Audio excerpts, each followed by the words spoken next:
So it's October 18th, 2022, and the Vasa has ended, and so we're about a week out of Vasa.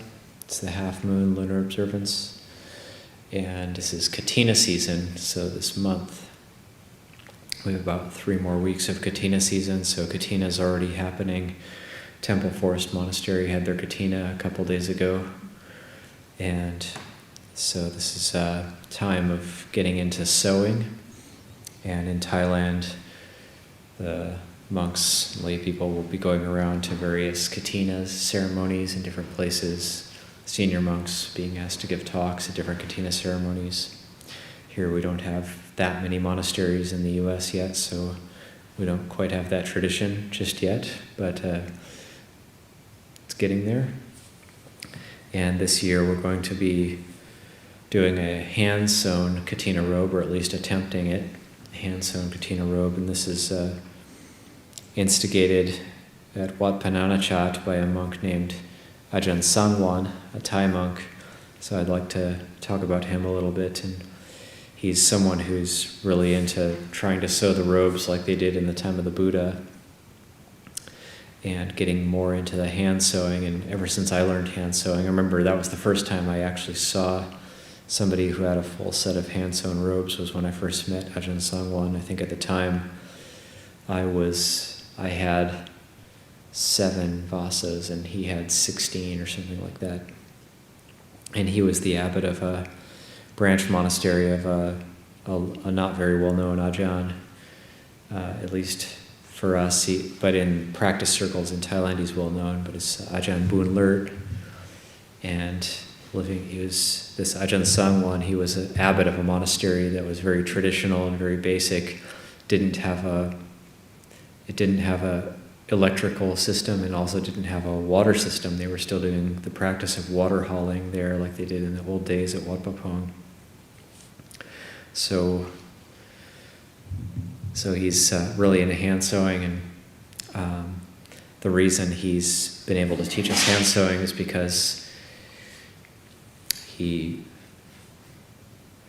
one day it wasn't just one day, but at a certain point he decided that being an abbot wasn't for him, and he packed up his gear in the middle of the night and left, and went into hiding for a while, and then ended up at Wat Pananachat and started teaching hand sewing there. But he's keeping a very low profile, and now he's very connected with Wat Pah. And he's a very interesting person and very fun to be around, very humble, but also a very good monk, very inspiring. I find him very inspiring. And a little bit of background about Ajahn Ñāṇiko. When he was going to ordain, he's from Chonburi, I believe, and he was, is it Chonburi or Chantaburi? Chantaburi. Please get those two mixed up. Are they next to each other? A couple, 2 provinces apart. Okay. I always get those two mixed up. Chantaburi. And when he was going to ordain, he thought, well, I'd like to ordain, but I'd also like to look after my family, my parents, and how can I do that if I ordain? I really want to somehow, either financially or some other way, look after them. So he hatched this plan to plant all sorts of fruit trees before he ordained, so that then after he ordained, at some point, these fruit trees would start bearing fruit and his family could make money off of them. And so he planted all these fruit trees in an orchard around his family's residence, and then he ordained, and now he's something like 30 plus vasas, and sure enough, these fruit trees are all bearing fruit and they're making money off of them. They're able to sell all these different fruits. So it actually did come to fruition, so to speak, and his vision was fulfilled in that he could ordain and still find some way to financially look after his parents So I thought that was quite a thinking ahead, creative idea, thinking outside of the box.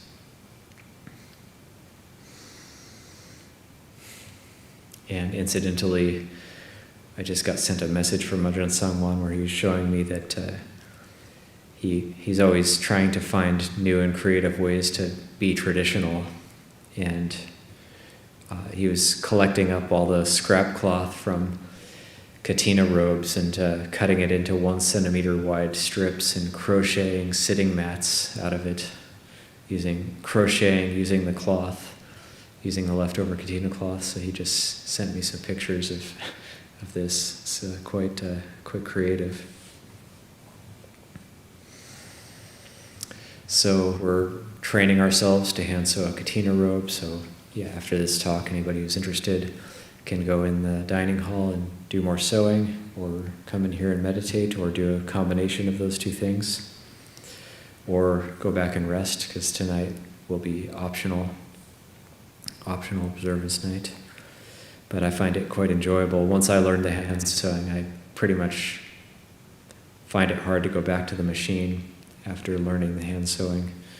And so I'll tend to, once I learned that particular craft, I found it had a lot of benefits. One was just patience, but also two, it's a good practice for us forest monks, in that even though we have very good facilities here, we do this practice of Tudong. We've got 2 of our monks on Tudong right now, Ajahn Titapanyo and Tansampano. Today they'd be finishing up day 5 of their walking. They're walking and wandering on Tudong up north. I have a lot of mudita for them, because up north is my own preferred area to go Tudong. There's a lot more nature up north. If you go down south, it's more city style. If you go up north, it's more rugged and more of a natural setting. You have the Eel River. You can camp next to the Eel River. You have that river that you can always get water from and bathe. And I think of hand sewing as a lot like walking on Tudong, because it's so slow. It's like normally you drive. You go up north, you want to go from point A to point B, you drive.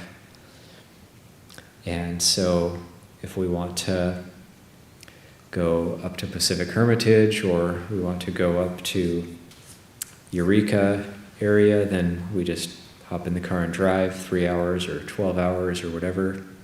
However far we're going, we get out, we're at our destination. But we miss a lot.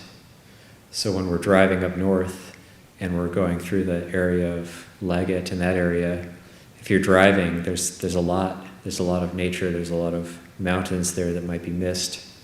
You might notice in passing, looking out your window, that it's incredibly beautiful, but it's just a passing moment.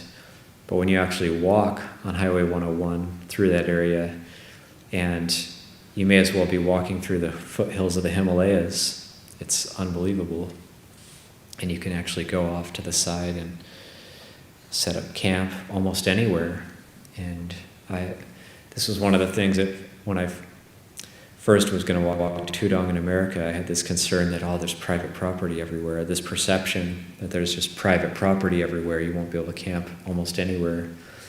I found that totally wasn't the case, at least walking up north from here, that it's just, a lot of it is just a very natural setting, and it's very easy to stay anywhere, because normally you're bound to the car, and the car really limits you. Just like when you're hand sewing, it's different from sewing with a machine. Sewing with a machine, yeah, it's faster, but it limits you. You can't really get in there, and there's a lot you can do with hand sewing that you can't do with a machine.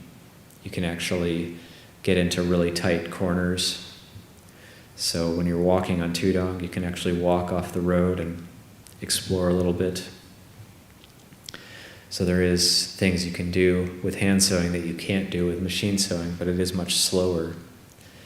So it's very much like walking Tudong. You're doing one stitch at a time, just like one step at a time. But one discovery you make when you're walking Tudong is that you can actually travel on foot. It is a viable way to travel. It just takes a lot more time, and you notice a lot more. It's, for example, walking up north on Highway 101. I had never would have noticed this driving, but there was this billboard in this whole area just south of Leggett. It was called Area 101. It was some sort of like rave place, I guess. Some sort of UFO-themed rave area. Never would have noticed it, but on Tudong, we'd walk, okay, oh, they've got bathrooms here, okay. This is kind of interesting. So there's a lot that can be discovered, a lot that can be noticed when we slow down and just take one step at a time. And it ends up being quite a bit more enjoyable. So the hand sewing, and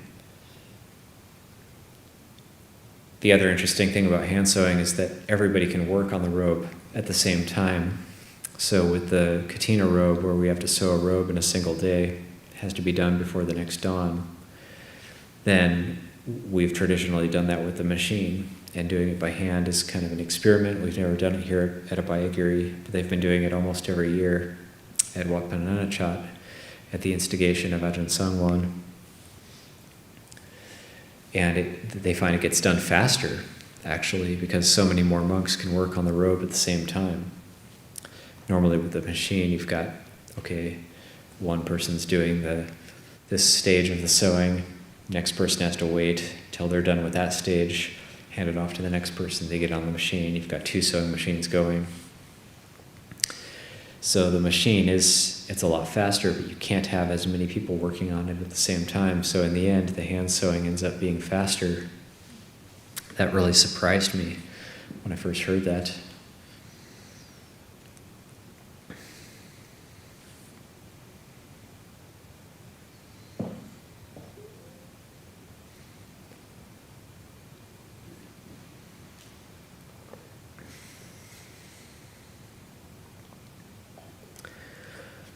So hand sewing is very much a skill of forest monks, wilderness bhikkhus. There was bhikkhus in the time of the Buddha that were classed as wilderness bhikkhus, and there were certain skills that they were expected to develop. One of them was hand sewing. Another is the ability to navigate by the stars. And very few of us, I bet, here in this hall have that ability to navigate by the stars, but it's a wonderful ability to try and develop. Somebody shared a book with me a few years back, An Introduction to Navigating by the Stars, and it's quite a wonderful skill. It starts with being able to pinpoint north, and if you can locate Polaris, or the North Star, and you can actually know, you can gain a rough estimation of where you are on the planet, plus the time of year, plus what direction north is, of course, because that's how those parallels were the 47th parallel or something like that here. And so whatever parallel we're at, that's how many degrees above the horizon Polaris is at this location. And as you move north, Polaris is higher in the sky until you're at the North Pole and Polaris is right above you. And so that's just something interesting and fascinating, and ancient peoples, navigators, great sea navigators of the past would have known this, but it's like a rediscovering a lost art. So wilderness bhikkhus are expected to be able to navigate by the stars and also know the moon phases, so that you know when the Uposita, when the Wanpra, the lunar observance is, without having to check your calendar, without having to look at your Google calendar.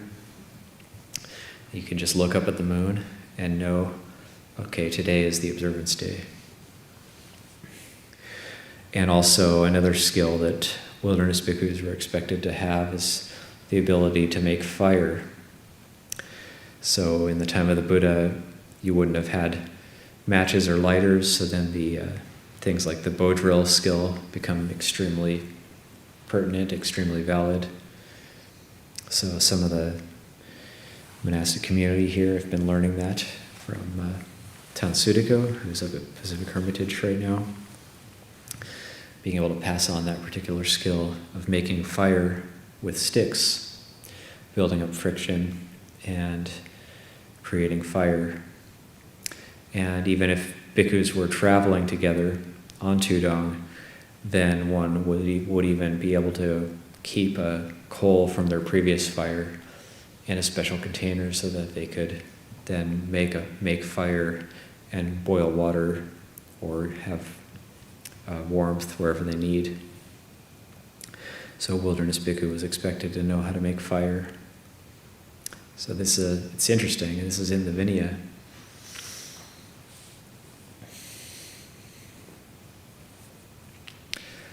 Basic knowledge of medicine, medicinal herbs, be able to look after oneself. So these are all skills worth developing, and we're blessed to be able to develop some of these skills here.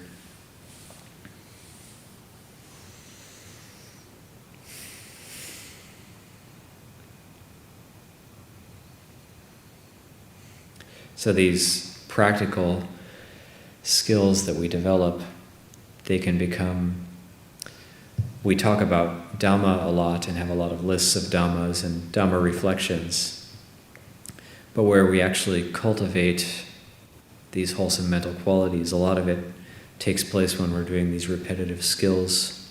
So hand sewing, you build up patient endurance, you build up a sense of energy, mindfulness, being able to focus on what you're doing.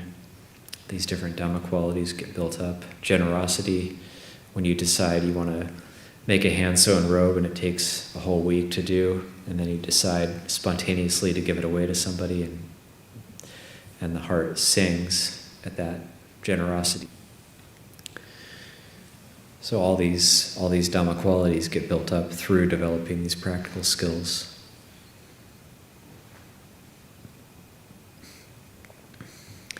A lot of it, too, is one sign that the Dhamma is starting to be internalized, is that we're aware of our surroundings. We're just simply aware of our surroundings. We're aware of our body. We're aware of where we're placing our feet when we're walking. We're aware of what we're doing. We're fully aware and mindful of what we're saying when we're talking. When we're talking, what are we talking about? Are we fully aware of what we just said? When we talk, how does it feel? What kind of subjects brighten the heart? What kind of subjects darken the heart? When we're walking up the hill, how are we holding our mind? When we're in our kuti, where is the heart? Where is the mind? And when we're hand sewing, how are we holding it? Or is the body tensing up because we're afraid we're going to poke our finger again? Or are we able to breathe into it, learn how to breathe in the rhythm of the hand sewing? So then consciously calming the body during the sewing. It's a skill that's to be developed. And with any new skill, there's going to be that requisite frustration. But that frustration is a sign that learning is taking place. So when we push through that frustration, then that magic thing called learning happens. And we actually develop a muscle memory, and suddenly the hand sewing gets easier, and it gets more enjoyable, more fluid. So I'll just leave it at that, so we can, whoever wants can either get back to the hand sewing or continue sitting in here or go back to take a rest. We'll leave it up to individuals. I'll leave that for reflection this evening.